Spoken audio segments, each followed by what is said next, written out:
Greetings, my friend. Are you here?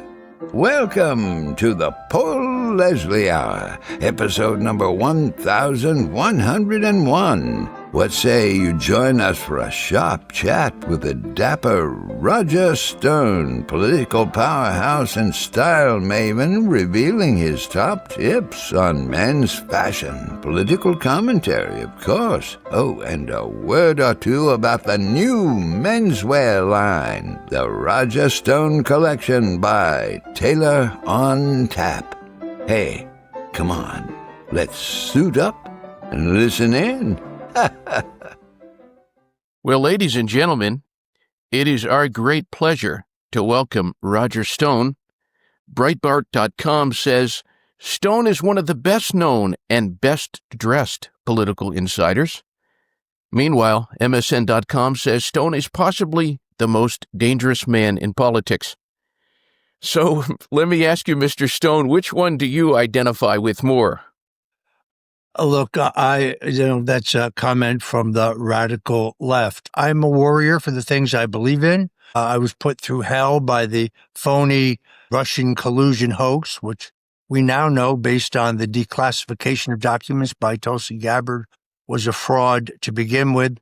I was put through a Soviet-style show trial where the judge withheld exculpatory evidence from my defense attorneys, essentially railroaded, because I was being pressured to testify falsely against President Trump, which I refused to do. As you know, I ultimately got a full and unconditional presidential pardon, and rather than just disappear into the woodwork and retire, I returned to the ramparts to fight for freedom and liberty yet again. The part about being well-dressed, I have a distinctive way of dressing. I have very strong thoughts about how a well-dressed gentleman should dress. I think the way you present yourself to the world, whether you're in politics or business or media or entertainment or tech, it doesn't really matter. People make judgments on your appearance, and therefore you want to look as good as you can. So I wrote a book called Stone's Rules, which includes not just rules for politics and rules for food and other things that are more culture-oriented, but a lot of my thinking about what it takes to be well-dressed. The most important thing, of course, is that a gentleman should always be dressed appropriately for the activity that you're about to engage in. You wouldn't wear a suit to a bowling alley, but you shouldn't wear athletic clothes to a shopping mall, for example. Very well stated. And just as a quick plug, I do recommend this book very much. You can read a book review of it on Right Revolution News that I wrote. And, you know, it's interesting to me. You have a very distinct style. I remember one video that you were in, and there was a commenter, and this guy, whoever he was, he said, "I don't like Stone, but I'll have to admit, his clothes are cool here." Well, look, I like, there's a particular style. You know, my manner of dressing is very much affected by traditional British Savile Row tailoring, but also a heavy American traditional Ivy League style. Very specifically, one of the most legendary tailors on Savile Row, Anderson and Shepard, produced a suit with a very soft shoulder, a very full drape in the chest and back, very full cut trousers that are suspended by braces, what Americans call suspenders. It's not for everyone, but it worked for Gary Cooper. It worked for Fred Astaire. It worked for Clark Gable. It worked for Cary Grant. It worked for Edward VIII. It worked for Charlie Watts of the Rolling Stones, and so on. It's a very distinctive style that I think makes any gentleman look good. So, as you know, I've very recently teamed up with a company called Taylor on Tap, and we produced the Roger Stone Collection, which is a limited edition. I think we have 2 blazers, 3 or 4 suits, a number of dress shirts similar to the one that I'm wearing. Ultimately, we'll add pocket squares, some tasty neckwear, and so on. Some people say, well, it's very expensive. Just remember one of Stone's other rules. Cheap things are not good. Good things are not cheap. So if you buy an article of clothing, a suit, a blazer, whatever it may be, and you take good care of it, and it is custom made to leave a substantial amount of fabric in the seams. So as you get older, it could be let out, or if you lose weight, it could be taken in. If you take care of it, it will last you a lifetime, as opposed to the garment you go buy in a department store, say a men's jacket, which isn't even sewed together. It's glued together and is designed to be obsolete after you wear it 4 or 5 times. So in the end, I think buying custom is actually a cost saver. And of course, there are options. There are many options in terms of ticket pocket, no ticket pocket, and so on. So I just urge people to check it out on their own. Well, there's a number of really eye-catching items. One that caught my eye was the raconteur, which is a jacket. Is there a particular item that you are especially proud of? Well, I think that the basis, really the fundamental for any young man's wardrobe is the traditional navy blue blazer. We offer it in 2 versions, a single version, which is not 2 buttons, but 3 buttons, where you button the middle button and you, what's called roll, you leave the top button unbuttoned. That's called 3 rolled to 2. Most people don't know this, but all single-breasted jackets in the United States had 3 buttons originally. And then when John F. Kennedy was living in London, when his father, Ambassador Joseph Kennedy, was the ambassador to the UK under Franklin Roosevelt, he went to one of the Savile Row tailors, Jack Kennedy, and he had what was really the first gentleman's 2-button, single-breasted jacket made. And of course, today, almost all gentlemen's jackets, whether it's a suit jacket or a blazer or a sports coat, are 2 buttons. That's because of an innovation by John F. Kennedy. So I recommend that, a navy blue blazer, as a fundamental piece for any young man starting out. Here's why. With, gray flannel trousers and a suit and a shirt and tie, it can be dressed up. With jeans and a t-shirt, it can be dressed down. With an open collar shirt and khakis, it can be somewhere in the middle, but it's appropriate for all those things. And with a dark tie, you could even get away with wearing it for business, although I don't recommend it. So, Roger Stone, earlier you were mentioning all these famously well-dressed individuals throughout history. I'm curious about your personal influence. Would you say that there is somebody that you have always thought, and maybe even somewhat copied? I used to, when I was much younger, I used to like to stay up late and watch the black and white movies on TV. These are the days before cable. TV Guide would be mailed to your house. My parents got it, and therefore you could look at the schedule of movies in advance. So I looked at the films of Ronald Reagan, of Errol Flynn, of Douglas Fairbanks Jr. and Sr., of Cary Grant, particularly well turned out. Those are all influences, I guess, if there are any.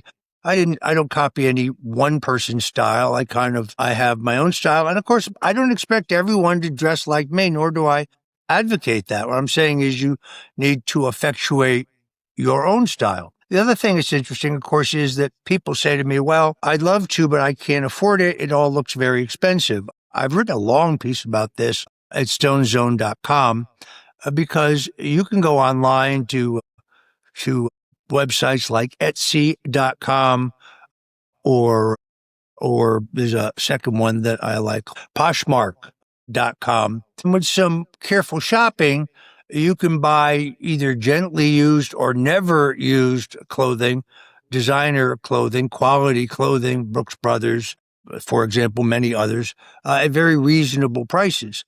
So I've always augmented my wardrobe with things that I found online at a fraction of their original cost, whether it's a pair of classic Gucci loafers, the horse bit loafers, which are a couple $1,000s, maybe more today, probably $3,000, but they can be found for a couple $100 if you shop carefully. So I recommend that as well.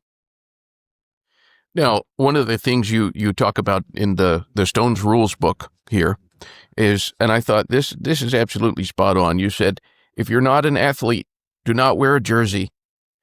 So what do you say, Mr. Stone, to that guy who maybe read that and thought, well, that sounds like me. I do that.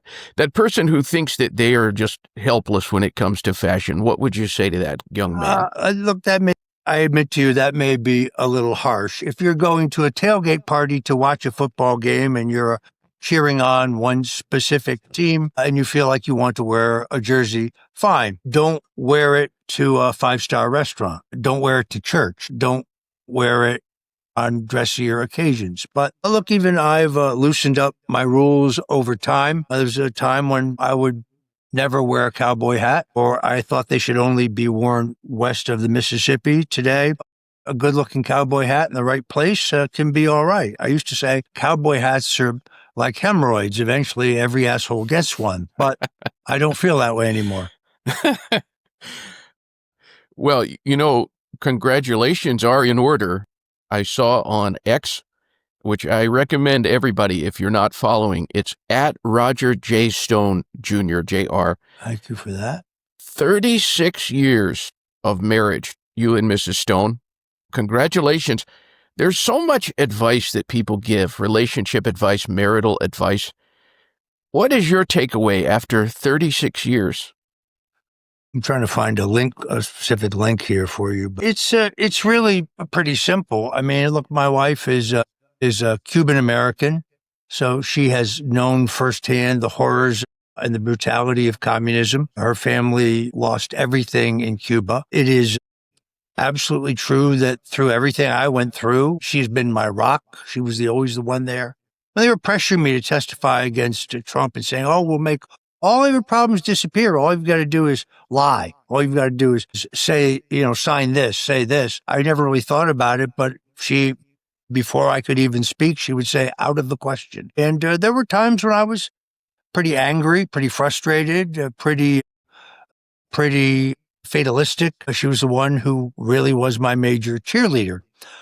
As you may know, almost immediately after my pardon, she was diagnosed with very aggressive stage 4 cancer, which I'm convinced is brought on by the stress of, being hunted by a relentless federal government with unlimited financial and legal power for 2.5 years. Remember that in this trial, we lost our home, we lost our savings, we lost our insurance, we lost our ability to make a living because I was unconstitutionally gagged, not able to defend myself or talk about any topic in public. It is a horrific thing to go through. My good friend General Flynn's been through it. The president was subjected to the same type of tactics. Could never have survived that without my wife's support and love. And the one piece of advice is every couple fights, people fight. Don't ever go to bed angry. That's one piece of advice. Always make up before you go to bed, before you go to sleep. Very sound advice. Well, this is a viewer question. Here we go. I should say that if you're interested in the collection, you find it at shop.tailorontap.com. Shop.tailorontap.com. My partner will kill me if I didn't say that. So. Oh, yeah. And we'll definitely include the link there. Hey, Roger Stone. This is Robert McCready at Evening Magic on Twitter. My question is, if Michelle Obama and Hillary Clinton were hanging off of a cliff and you could only save one, what kind of sandwich would you make? Look, I wrote a book on the Clintons in 2015. It's a very revelatory book. It was extremely critical. I think it covers all of the Clinton many-decade crime spree. I suspect that since every single one of the prosecutors in my case had previously worked for Hillary Clinton, I think that book probably got me charged. Of course, the judge refused to accept that showed bias on the part of the government. Just as she said it was not a problem for people who'd served in the Biden, the Obama, or the Clinton Justice Department or the FBI to be on my jury. Of course, there were no Republicans on my jury. There were no evangelical Christians. There were no Roman Catholics. There were a couple of lesbians, and there were a bunch of, beyond that, there were veterans of the swamp, all of them Democrats, and most of them haters. because no Republican, no conservative, no free thinker, certainly no supporter of Donald Trump get a fair trial in the District of Columbia, both in terms of the outrageous bias of the judges, but also the jury pool, which is made up of overwhelmingly leftists and Democrats. I also want to call to the attention of the viewers and listeners out there your excellent broadcasts on WABC radio. You don't have to be in New York City. You can, of course, listen anywhere.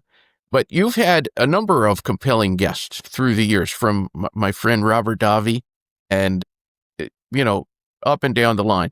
Is there someone that you have wanted to welcome on the show that you haven't yet? That's an excellent question. I found out that I have a face for radio, and I'm on every weekday at 8 p.m. Eastern. You go to WABCradio.com. If you don't live in the greater New York area, you can hear the show live at WABCradio.com. And then I'm on Sundays for 2 hours from 3 to 5. That's the Roger Stone Show. So during the week, our show is the Stone Zone, 8 p.m. at WABCradio.com. On Sundays, it's the Roger Stone Show for 2 hours from 3 to 5 p.m. Eastern, once again at WABCradio.com. What I found in terms of doing a good radio show is it takes about at least an hour and a half of preparation for every hour that you're actually on the air, meaning you have to read everything. You have to, whether you have a guest or whether you don't have a guest, it is very labor intensive.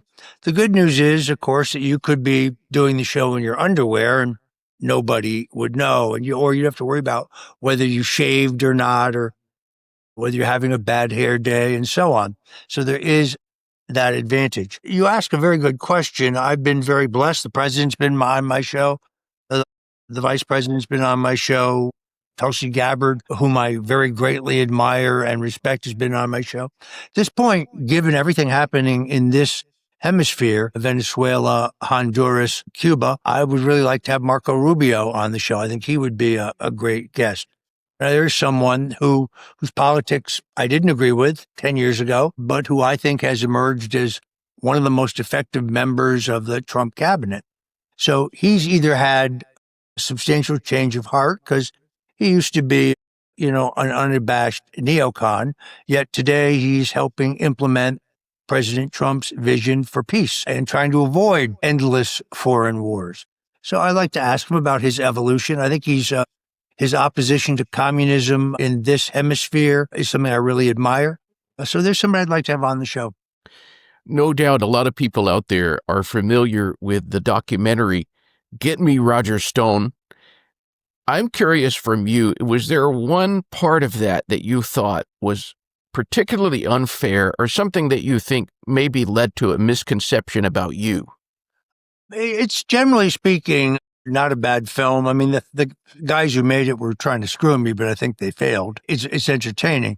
There is a claim in there that's just simply untrue. It came from a guy named Wayne Barrett, who was a leftist at the Village Voice and a pretty intellectually dishonest guy. But he claims that Donald Trump and I purposely destroyed the Reform Party of Ross Perot on behalf of the Bushes. Now, anyone who's read my book, The Bush Crime Family, knows that I was opposed to George H.W. Bush being on the ticket with Reagan in 1980. It was not for the candidacy of George W. Bush early when he ran for president. I've always been a critic of the Bushes because they're neocons, and I'm a Ron Paul Republican in terms of my foreign policy outlook. So it was a false claim, but Barrett said a lot of things about me that weren't true. Other than that, the movie is pretty entertaining. I think people who don't know it will find it interesting.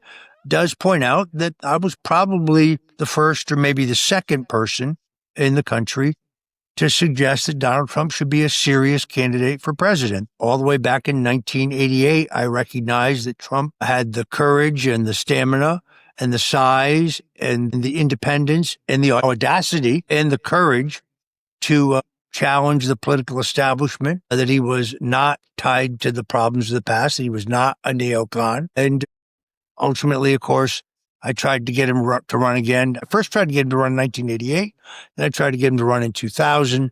I tried to get him to run in 2012, and ultimately, of course, he did run in 2016, and then made the greatest single comeback in American political history in 2024. I am kind of amused by the panicans who are tearing their hair out saying the Republicans will surely lose the midterm elections. We don't know that yet. I heard this before, though. 1982, Reagan had enacted deep tax cuts and deep regulatory cuts. They had not yet fully impacted the economy. By the end of Reagan's term, by late 1983 and 1984, the economy was the strongest it had ever been up until that point. I believe it's the same here with Trump, that his tax cuts, his regulatory cuts, his tariff policies, they will lead to an economic golden age. We needed a deeper interest rate cut from the Fed, but the Fed is dominated by liberal Democrats who care more about politics than the affordability of housing. We will get a rate cut, a deeper rate cut in April when we get a new Fed chairman. Food prices have come down, but not low enough, not as low as they were in the last year of Trump's first term. Gas prices have come down, but not low enough, not as low as they were at the end of Trump's first term. Housing is still not affordable. You can thank the Fed for that more than anyone else. But I think by the end of Trump's term, all those things will change. I think you'll begin to see an upturn before the 2026 election, a greater upturn than we've already seen. And I concede nothing at this point. All politics is local. The imagery of the National Democrat Party has gone very, very, very far off the deep end, where AOC and Jasmine Crockett and Zoran Mamdani and that old windbag Bernie Sanders, when that's the face of your party, you're not offering the American people much of an alternative. Do you see anybody from their crowd that is viable or halfway decent who could be a possible president? Well, I see somebody who could be a possible presidential candidate. I don't think Gavin Newsom, just in terms of his oratorical skills, his skills as a bullshitter, his full head of hair. He's very glib. All of these problems in California, the homelessness, the high taxes, the environmental problems, the crime, none of that's his fault, of course. He's only been governor. So I think he's potentially a decent candidate. He'd be a horrific president because we have to assume he would do for America what he's done for California. But he's probably their strongest candidate. J.B. Pritzker, this guy's so fat he's got his own zip code. And I think that I just don't understand what constituency he's chasing when he works with the mayor of Chicago so that the Chicago police do not back up ICE agents who are performing their duties. And therefore, I think both Pritzker and the mayor, Brandon Johnson, who's, if his IQ was 1 point lower, you'd have to water him like a plant. They could end up with personal liability for an ICE agent who was injured while the Chicago police stood by and watched. I'm not sure what constituency they think they are chasing. I guess they want criminals to vote for them. I don't know. I really can't figure it out. It occurs to me you have had some very interesting experiences in life, from your interactions and working with world leaders, writing many very compelling books, now this menswear line, having a documentary film. I could keep on going. What is the best thing about being Roger Stone? Well, you get the good with the bad. I can always get a table. That's kind of nice, but you never know when you're going to run into some leftist who's violent towards you or your family. The death threats just keep rolling in even today. I guess I'm very proud of the book I wrote about the assassination of President John F. Kennedy. It's The Man Who Killed Kennedy, the case against LBJ, which I make a comprehensive case that there was a cabal that included Johnson, but also the Central Intelligence Agency, organized crime, Big Texas Oil, certain banking interests, and others to kill John F. Kennedy. I took that book to, 6 publishers. They all told me it had no commercial appeal. It would never do well. It almost immediately became a New York Times bestseller. It still stands up very, very well today. If you buy it, get the paperback edition because it has 3 additional chapters. You can get all my books at stonezone.com and they'll be signed, or you can go to Amazon or some multinational corporation that hates your guts and buy it there if you like. Stonezone.com. Well, Mr. Stone, you are as compelling on camera, on the radio airwaves, in print, however you can get Roger Stone. Thank you so much for spending time with me and my viewers and listeners. Any parting words for them as we close here? Yes, I am reminded of my mentor, Richard Nixon, who's having a little bit of a revival in terms of people re-examining his presidency. And also, many have figured out that Watergate was a setup. We now have declassified government documents that show the CIA knew well in advance about the Watergate break-in, and they infiltrated the burglar team with 4 active CIA operatives. But he, I believe, was the one who said, the greatness comes not when things go always good for you, but when you take some knocks, you suffer some defeats, some setbacks, when sadness comes, because only until you have been in the deepest valley can you appreciate the majesty of the highest mountaintop. But he also said, a man is not finished when he's defeated. He's only finished when he quits. I assure you, Paul, I have no intention of ever quitting in the fight for liberty and freedom. Well spoken. Mr. Stone, thank you so much. Great to be with you. Many thanks. God bless you. We thank you and appreciate you dropping in for the Paul Leslie Hour today. You know, you can help the Paul Leslie Hour in our mission to provide independent media content like this by visiting www.thepaulleslie.com/support. We truly thank you. This is your announcer speaking. Performance of The Entertainer intro song and Corina outro song, courtesy of John Primorano. Well, that's it for today. So until next time, be safe and be good.